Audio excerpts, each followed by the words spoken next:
What if the most anticipated day of your life turned in a matter of seconds into your worst nightmare? Have you ever stopped to think about what it would be like to stand at the altar in front of all your guests, ready to say, "I do," and suddenly realize that nothing would go as planned? Have you ever experienced this? That feeling that everything that seemed perfect suddenly falls apart? Well, that's exactly what happened to me, only on a scale no one could have imagined. Stay with me until the end, because what you're about to discover may surprise you. I was just an ordinary bride in a small town in the American countryside. The white dress was impeccable, flowers decorated every corner of the church, and the air was charged with the anticipation of a moment that should have been eternal. Every step I took seemed to echo like a promise, and every glance directed at me carried the hope of witnessing the beginning of a new life. But then, something changed. Silence fell over the room.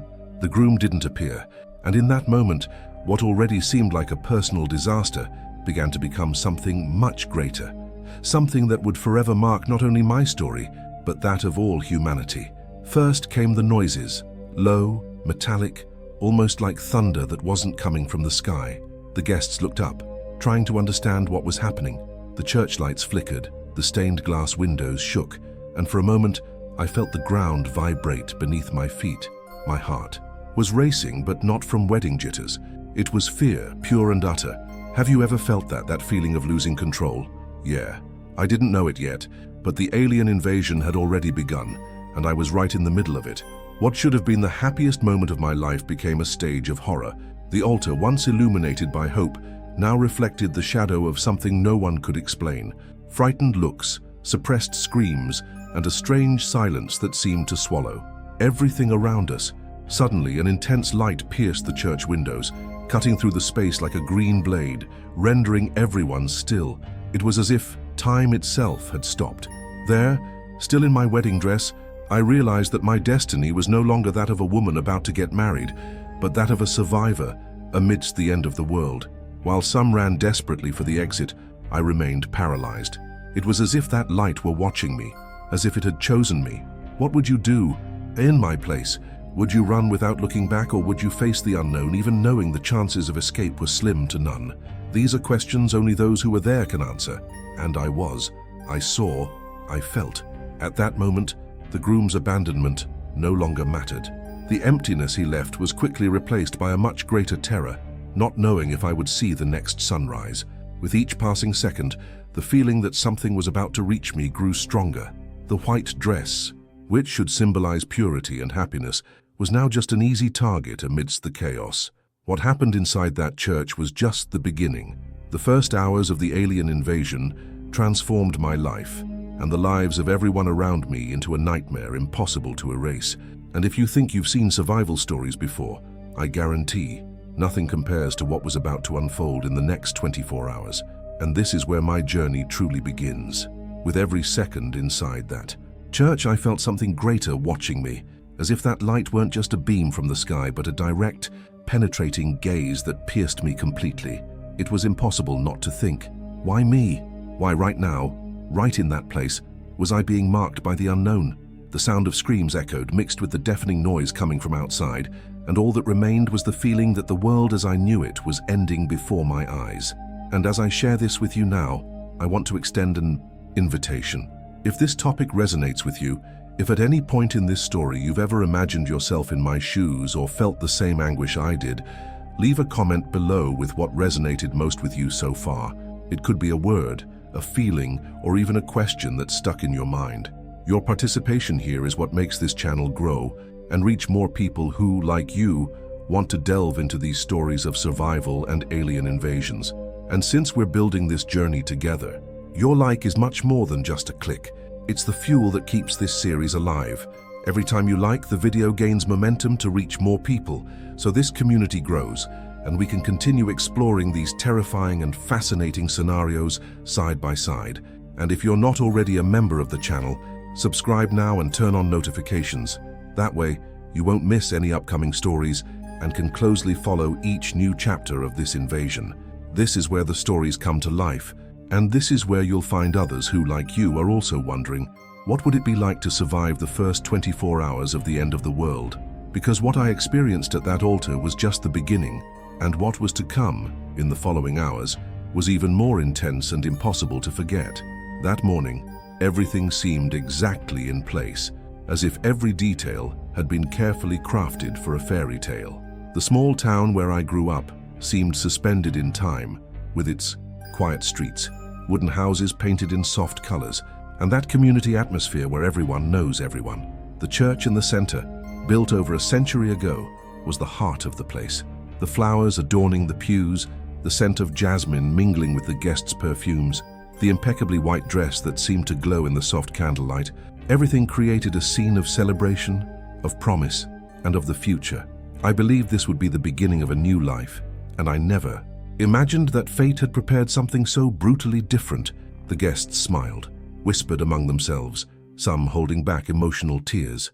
I watched each face, as if recording a memory never to be forgotten. Anticipation was in the air, almost palpable.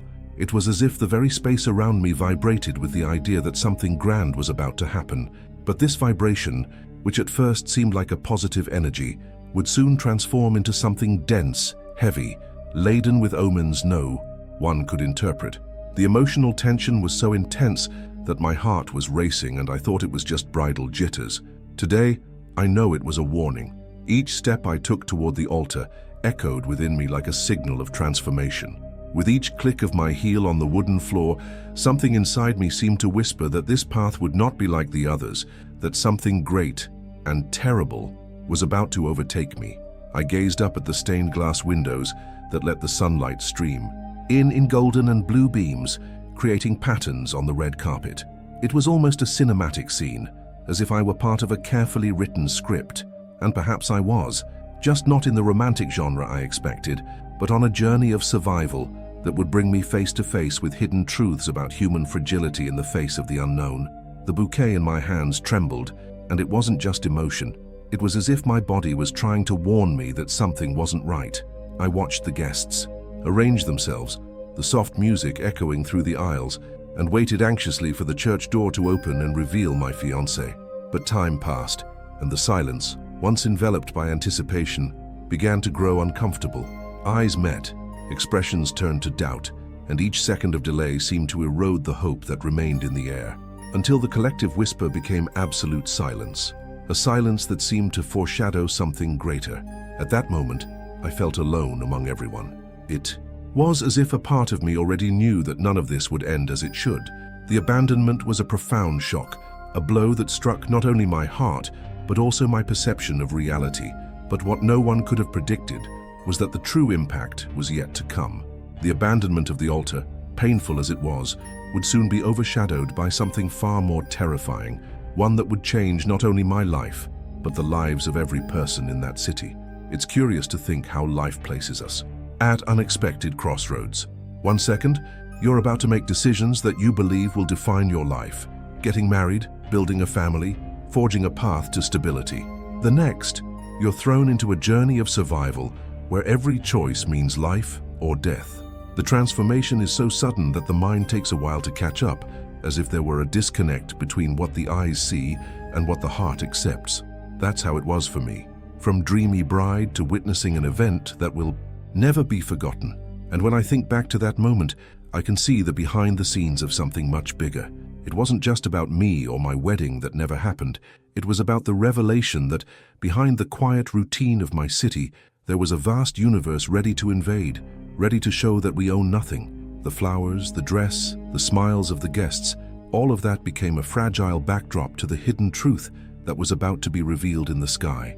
Now I want to delve even deeper into this subject because the atmosphere of that place began to change in a way no one could explain. First came the sounds, light, metallic, almost imperceptible, as if coming from far away, echoing on the horizon. Then the lights began to flicker. The candles flickered erratically, as if an invisible draft had passed through the church. People looked at each other blankly, and fear began to creep in like a silent shadow. This had nothing to do with the groom's delay or nervousness. It was as if greater forces were preparing to make their presence known. I remember the exact sensation, a chill that ran down my spine, followed by a pressure in the air, as if the atmosphere had grown heavier, denser. My eyes instinctively turned to the stained glass windows, and for an instant, I saw a strange clarity, a greenish glow unlike anything I'd ever seen before. It was at that moment that I realized that being abandoned at the altar wasn't the worst thing that could have happened to me. In that instant, it was clear that the true threat came from outside, something that was about to swallow not only my story, but that of everyone who lived there. I didn't know it yet, but that was just the beginning of a journey that would completely transform my mindset. From jilted bride to survivor of an invasion, in just a few hours I would begin to question everything. Logic, faith, the decisions I'd made throughout my life. Because when the sky begins to tear open and reveal something that doesn't belong in this world, all human certainties disintegrate like glass in a storm. Comment below, that makes sense to me, just so I know you also felt this change in atmosphere, this transition from a dream to a nightmare, as if you were there with me at that moment. The silence that filled the church was so dense it seemed to swallow the air. I still clutched the bouquet tightly, as if those flowers were the only anchor keeping me standing. The guests' gazes pierced me like invisible knives, each second of delay becoming an unbearable weight on my shoulders. It was as if this entire perfect setting had been transformed into a cruel showcase where I, the bride, was the centerpiece of a public humiliation. The music had stopped, the whispers had turned into pent-up breaths, and every beat of my heart sounded louder than anything else around. The minutes passed, and reality began to set in with the delicacy of a cold blade. He wouldn't come. The altar was empty. The space where my future was supposed to begin had become nothing more than a deserted stage. The pain was so sharp, it felt like it cut me from within. What should have been remembered as the most beautiful moment of my life had become an intimate nightmare, a wound exposed for all to see. I wanted to disappear, hide, tear that dress that now seemed to mock me. Tears flowed uncontrollably, smearing my makeup and staining my veil with the cruelest truth. I had been abandoned, and yet, what seemed like the worst tragedy of my life was nothing more than a prelude. It's strange how sometimes personal pain prepares the ground for something even greater. That public humiliation, that shock, were just the first wave of an impact that was about to sweep everything away. At that moment, I still believed my life had ended because of a man's absence. Little did I know that the real threat came from outside, from the heavens, from a force impossible to comprehend. As I struggled to maintain my composure, trying to catch my breath between sobs, something in the room began to shift. It wasn't immediate, but everyone there felt it.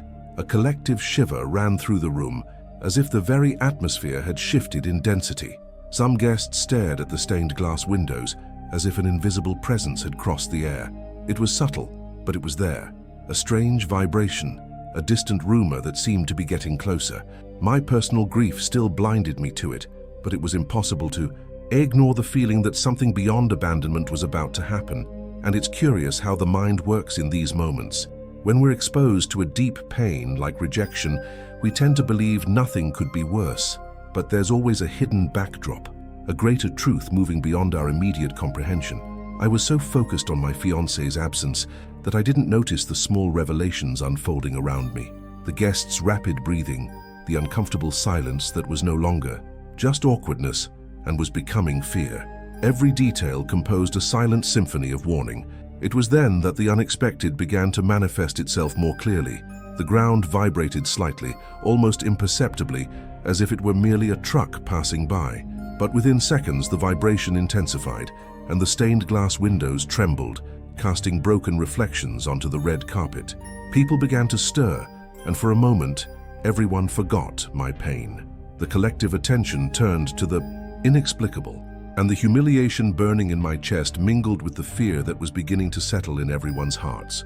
What strikes me most when I recall that moment is how my mindset was forced to shift in a matter of seconds. I went from being an abandoned victim to witnessing something no one could ever comprehend. This brutal transition shaped a new journey within me, a transformation I had never chosen, but which imposed itself violently. It was as if life were tearing me from my illusions and hurling me face first into the hidden truth of the universe. We have never been alone, because the abandonment at the altar was just the first layer of a much greater impact. What happened next not only erased the pain of rejection, but also confronted me with a reality that would transform everything I believed to be secure. In that moment, the white dress, the flowers, the smiles of the guests. Nothing made sense anymore. What mattered now was surviving the revelations that were about to emerge from the heavens. It was at that moment that everything changed forever. While I was still trying to cope with the feeling of being abandoned, a deep, metallic sound echoed from above, reverberating like a never-ending thunderclap. The sound didn't seem natural, not like an airplane or distant thunder. It was different, deeper, more constant, as if the very air were being torn apart by something that shouldn't be there. I instinctively looked up, and through the church's stained glass windows, I could see a greenish glow spreading across the sky like a veil of energy. The guests stood up in alarm, some pointing, others covering their mouths in silence, and suddenly, that sacred space ceased to be a place of unity and became a stage for fear. The lamps began to flicker in sequence until they went out completely, leaving only the strange light streaming through the windows. The organ emitted a final, distorted sound, as if swallowed by the failing electricity, and a heavy silence fell over everyone. But it wasn't an empty silence, it was heavy, almost palpable. I could feel the weight of something invisible pressing down on my chest, as if every breath were being stolen. It was at that moment that I realized something much bigger was happening. The church walls shook with a constant vibration, causing dust to fall from the ceiling and chunks of plaster to fly off. The bouquet in my hands no longer mattered. It fell without me even realizing it. The guests' expressions had changed completely. There was no longer embarrassment at being late, nor compassion for my suffering. There was only fear, a collective fear that spread like an invisible wave, sweeping through every pew, every person, until it reached and engulfed me. Outside, the sound grew louder. It was as if dozens of gigantic machines were moving simultaneously, producing a low hum that pierced the walls.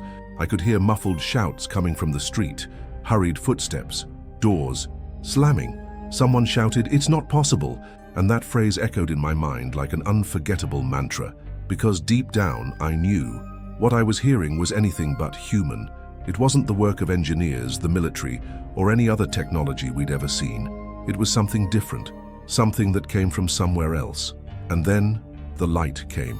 It passed through the church's main stained glass window, not like sunlight, but like a solid, almost liquid beam of green and gold, moving in waves, illuminating every corner with an impossible brilliance.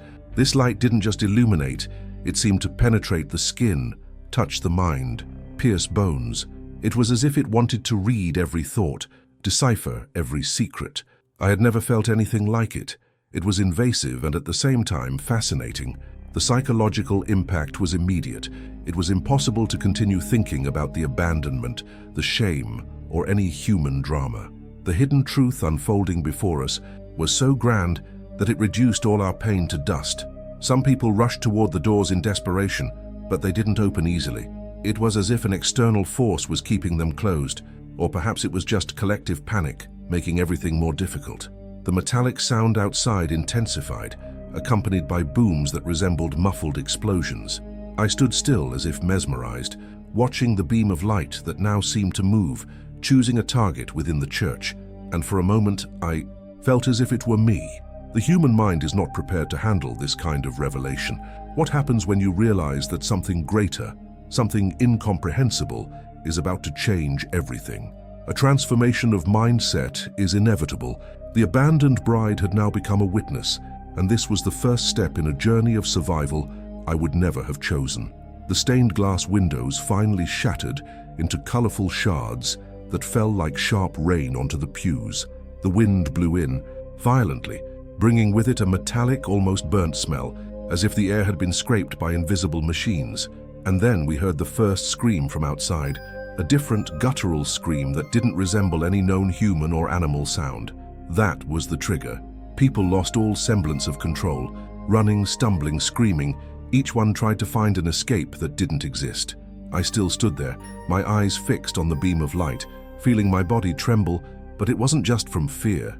It was something beyond, as if my very being was forced to face a truth I never wanted to know, because from that moment on, it was no longer about abandonment, nor an interrupted ceremony. It was the beginning of something that would tear the veil of reality forever.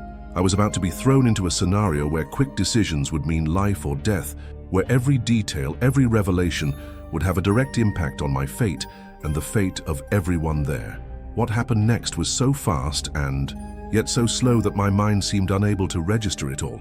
The deep rumble that had already filled the air intensified until it became deafening, and it was at that instant that the church's roof exploded into fragments, revealing the night sky stained with lights that belonged elsewhere.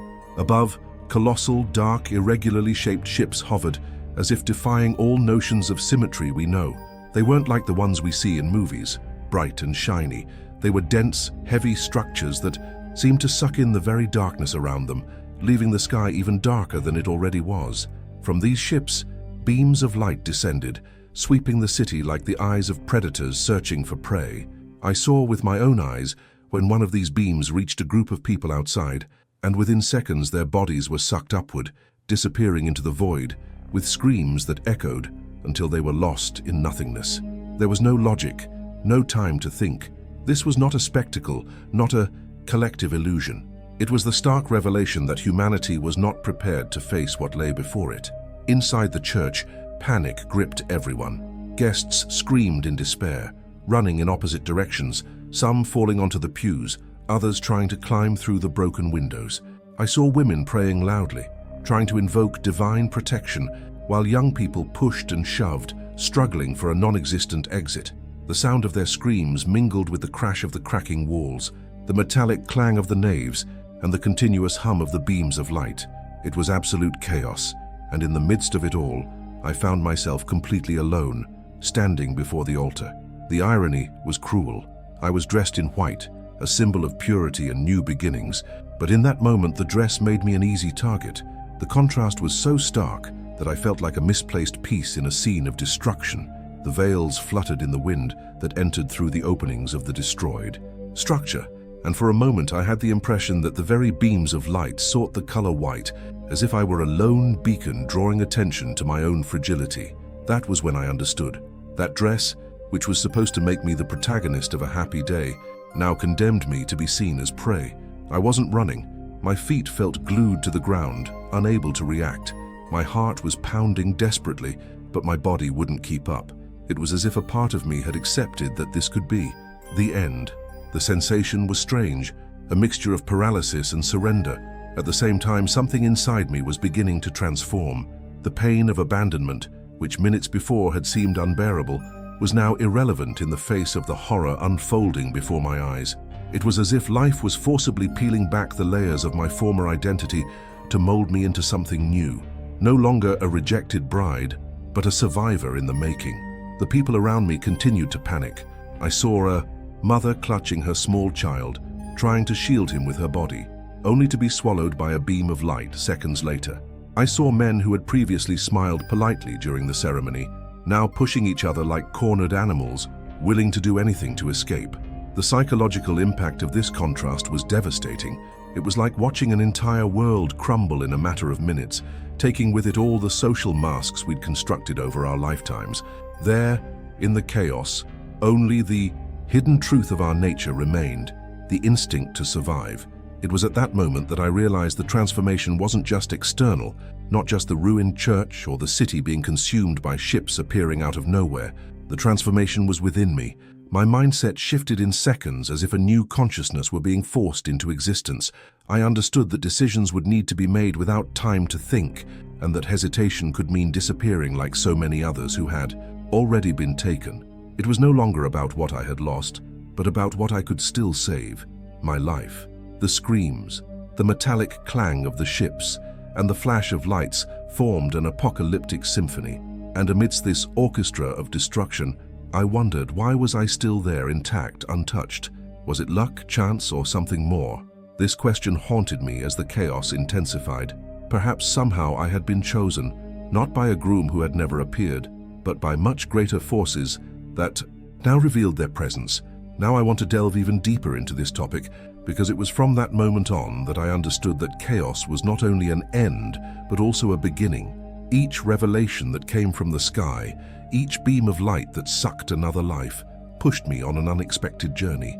I was alone, yes, but the impact of it all was shaping a new version of me, a version that would need to confront not only the unknown, but also the very essence of human fear. Right there, I'm on this journey too, So I know you're feeling along with me this weight of chaos and the inevitable transformation it brings. Chaos had taken over the church, but within me, an instinctive force began to scream louder than fear. The metallic sound of the naves echoed throughout the space. The beams of light swept across the pews, sucking people in within seconds, and I realized that if I remained still, dressed in white at the altar, I would be just another easy target. My heart was beating wildly, each pulse reverberating in my ears like a war drum. I took a deep breath, but the air felt dense, difficult to draw in, charged with an invisible energy that suffocated me. And it was at that moment that my feet moved, almost without my awareness, carrying me through the narrow aisles of the church in search of any exit. My heels clicked against the wooden floor, echoing as I ran. Each step seemed too risky, as if the sound itself might attract the attention of whatever was outside. Pushed the first side door with all my strength, but it wouldn't budge. Locked. The wood creaked under my desperate blows, but it held firm. The people trying to follow me quickly scattered, and within seconds I was alone again, lost amidst the deafening din that mingled human screams with the deep rumble of machinery hovering overhead. I continued running through the narrow corridors that led to the church's support rooms. At every turn, I felt my dress snag on broken pews or shards of glass scattered across the floor.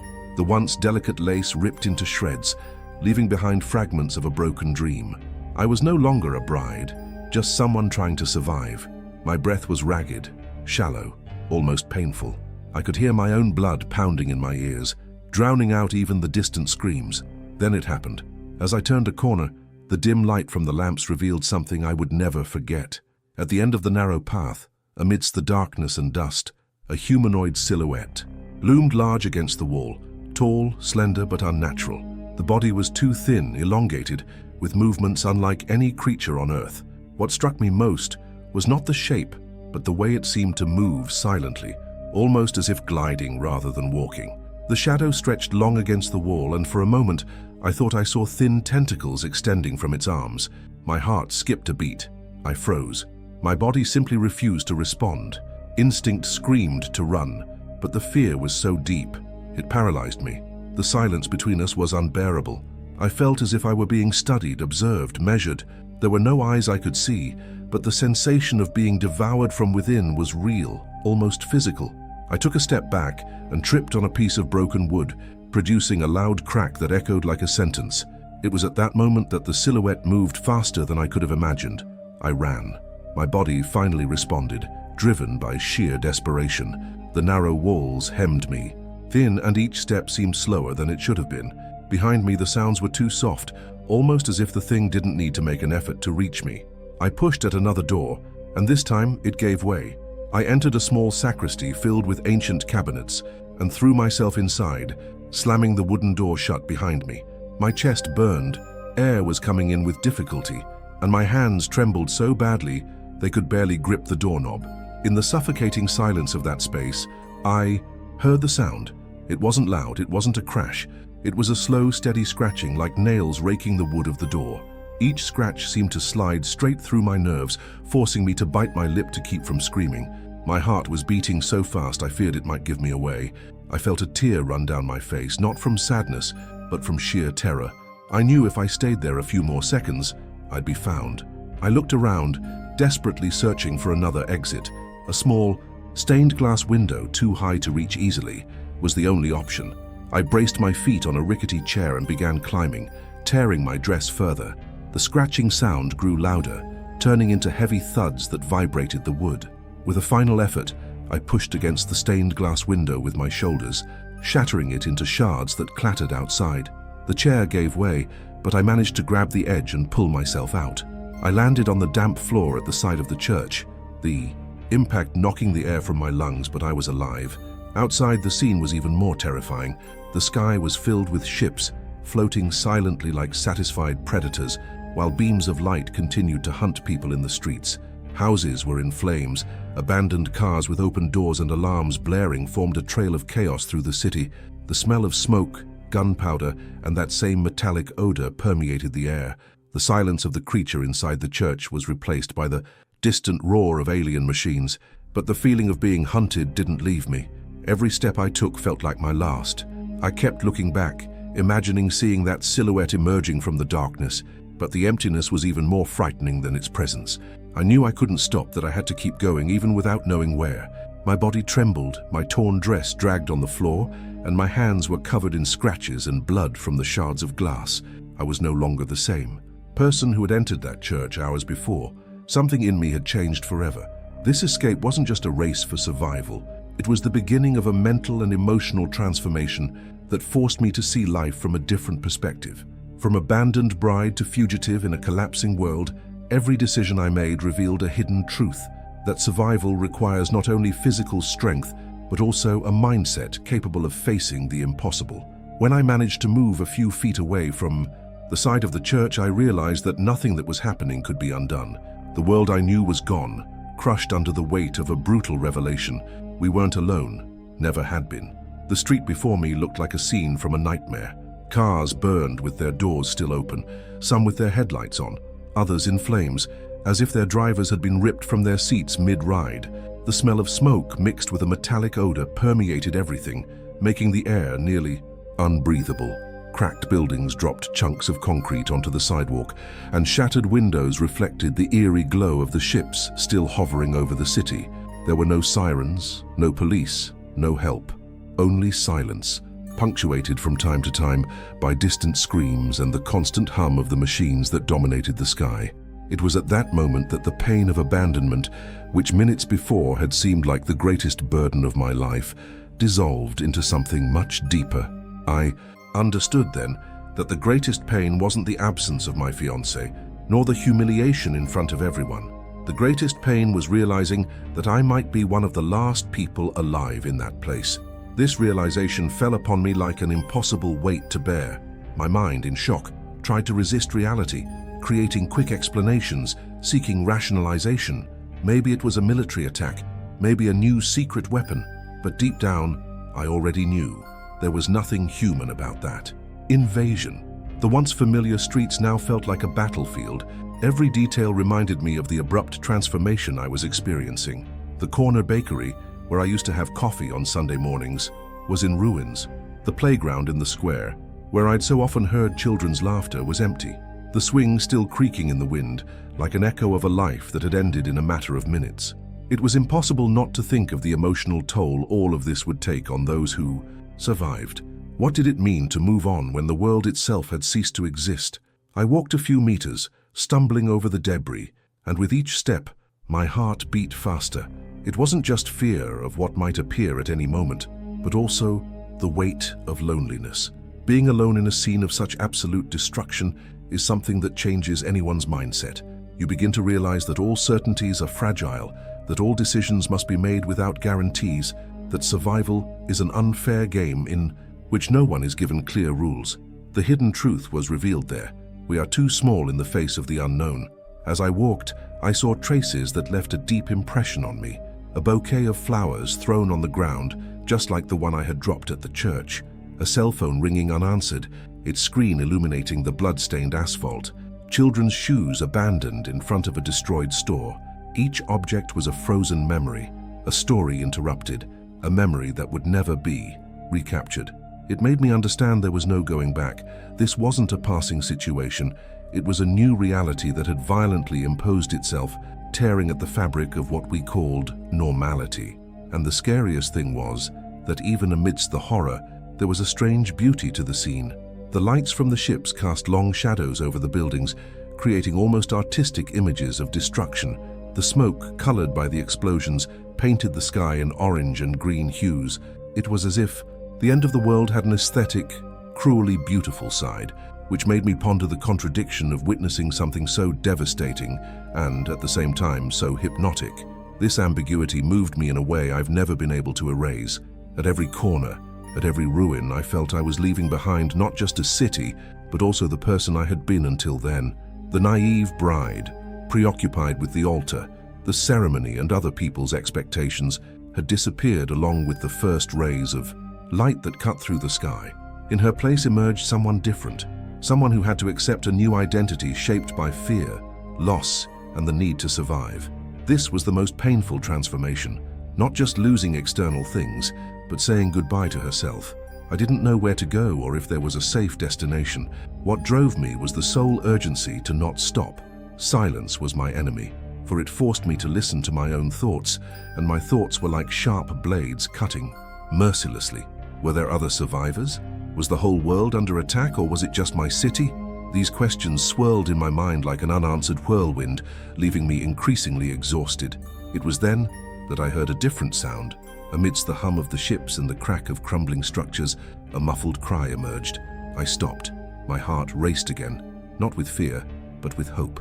That sound, human, fragile, broke the void in an almost miraculous way. I walked toward it, stepping quickly, dodging debris and taking deep breaths to control my anxiety. The crying came from inside an overturned car, wedged between two poles. I approached cautiously and saw a woman trying to unbuckle her seatbelt while a small child cried in the back seat. The scene was shocking. The mother was injured, blood streaming down her forehead, but her eyes fixed on the child revealed a strength I had never seen before. I tried to help, pulling on the dented door, but it was useless. The mother looked at me desperately and said, "Take him, take my son." In that moment, a decision had to be made, and it was then that I realized that survival wasn't just about me. It was about carrying the weight of choices, about accepting responsibilities I had never imagined facing. Because it was in that moment, before that mother and child, that I understood that my journey would not be merely an escape. It would be a sequence of brutal revelations, of decisions that would shape not only my destiny, but also that of others who crossed my path. Surviving wasn't just about resisting the enemy outside, it was also about facing the emotional impact of each choice, of each hidden truth revealed along the way. From the moment I left that mother behind and held the child in my arms, time no longer had the same logic as before. Each minute seemed to last an eternity. Each hour dragged by as if it were a whole day. The sound of the ships still echoed through the sky, but I couldn't stop. The boy cried softly, exhausted, and I tried to muffle him against my chest so that the innocent sound wouldn't betray our presence. The silence of the destroyed city was deceptive. It seemed empty, but it hid the constant threat of discovery. The fear came not only from what I saw, but mainly from what I couldn't see. Every shadow, every distant movement carried the sense of danger. The first house I tried to enter was completely ransacked. Doors were broken, furniture was overturned, clothes were strewn across the floor. There was no one there, only the echo of lives abruptly cut short. I closed the door carefully, trying to create the illusion of safety, and hid in the basement. The darkness was suffocating, but preferable to the streetlights that were now being hunted by the ships like a trap. With each beam that passed through the windows, my heart seemed to stop. It was as if the simple act of breathing could be detected. Down below, in the absolute silence, I had time to think. It wasn't just fear that gnawed at me. It was also responsibility. I held in my arms a life that wasn't mine, a life that had been handed to me as a last hope. Transformation was no longer optional. I needed to change. I needed to adopt a mindset that until then had seemed impossible. It was as if life had ripped me from the role of victim to place me in the role of guardian, someone I was supposed to protect even without knowing how. I couldn't stay there for long. The metallic sound that echoed through the city seemed to grow louder, and soon the basement became an unbearable prison.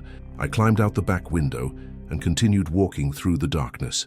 The wind carried with it the smell of burning, and the sky, lit by shafts of light, seemed alive. Every step was calculated.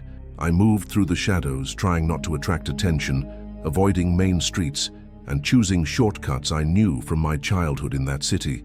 This familiarity, once a comfort, now felt cruel. I knew exactly where I was, but nothing was as it used to be. I saw things I'll never forget. People running and being captured in seconds, sucked into the air without even having time to scream.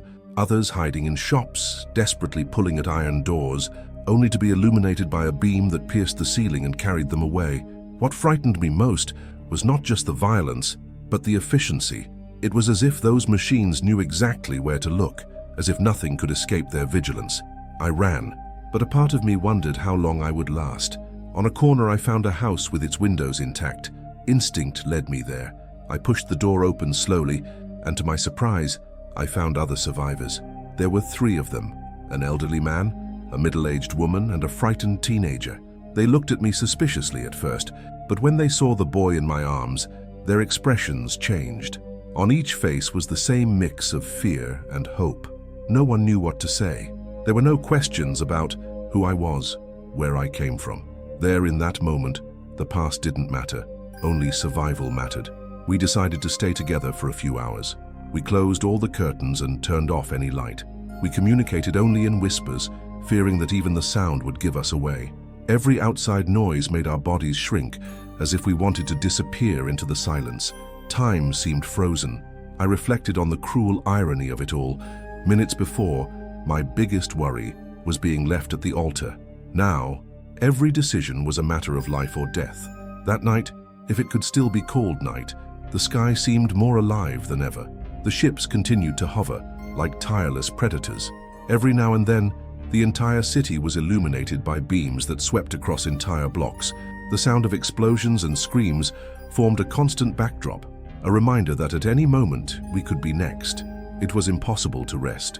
The boy fell asleep for a few moments in my arms, but I couldn't close my eyes. My mind was on alert, every muscle ready to react. Time passed in a way I can't explain. Each hour felt like a whole day. The feeling that dawn might never come was suffocating. I looked at the faces of the other survivors and saw in them the same question that burned within me. Would we see the next sunrise? This uncertainty was the worst part. There were no promises, no guarantees, just the uncertain journey of trying to stay alive in a world that was no longer ours. Now I want to delve even deeper into this subject, because those first 24 hours weren't just a fight against the visible enemy. They were also a dive within myself, a direct confrontation with my own limits, with hidden truths I didn't want to face. The transformation wasn't just external, it was internal, shaped by the impact of each revelation, each decision. Dawn finally arrived, but it brought no relief. The sky, once blue and familiar, now seemed marred by smoke scars and the constant glow of the ships that remained suspended above the city. I still held the child in my arms, and the other survivors stood around me, exhausted, hungry, but alive. And that was the only victory we could claim, having survived the first 24 hours. I remembered every detail, every second, as if it were a brand burned into my skin. The abandonment at the altar now seemed a distant detail, irrelevant compared to the scale of the destruction I had witnessed. I had been abandoned, yes, but surviving the invasion was the greatest test of my life.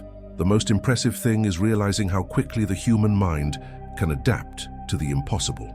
Within hours, my brain stopped searching for rational explanations and began to accept that the extraordinary had become the new normal. The deep sound of the ships, which had previously paralyzed me, now served as a constant reminder that I needed to move forward. The fear was still there, but it was no longer paralyzing. It had become fuel. I was no longer the bride lost in tears. I was a survivor aware that every decision could determine the future, not only of my life, but perhaps of all those still resisting. This realization had a profound impact on me. I realized that the transformation had not only occurred in the landscape, but within me. What had once been fragility became strength. What had once been despair became strategy.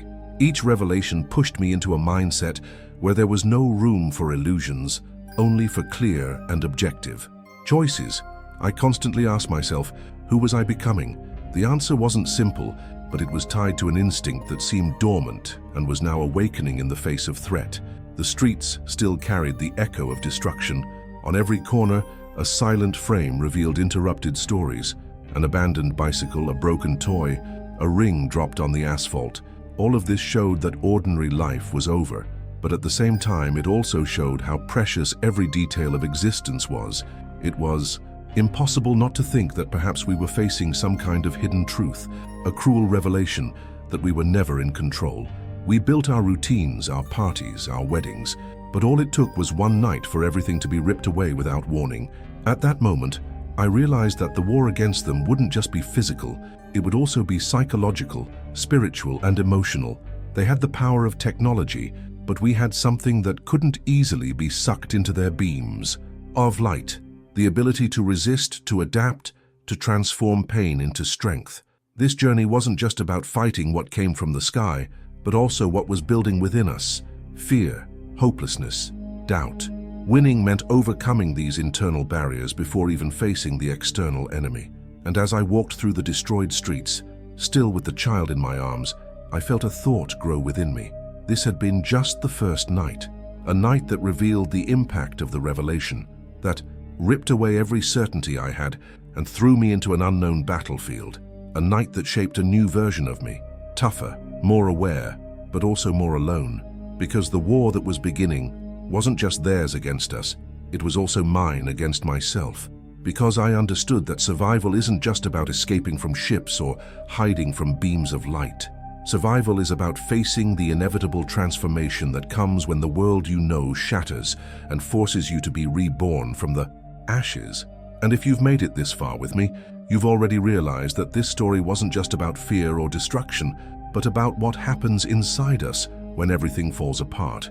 It was an intense journey, and if it resonated with you, leave a like. It's a simple yet powerful way to show that this type of content touches you and that it's worth continuing to bring new stories. Also, subscribe to the channel so you don't miss the next chapters of this experience that's just beginning. And I really want to know, if you stayed until the end, comment "I'm with you until the end," because that shows me who's truly part of this journey with me. Now, if you want to continue this immersion, let the next video play. The sequel will take you even deeper into this war that's barely begun.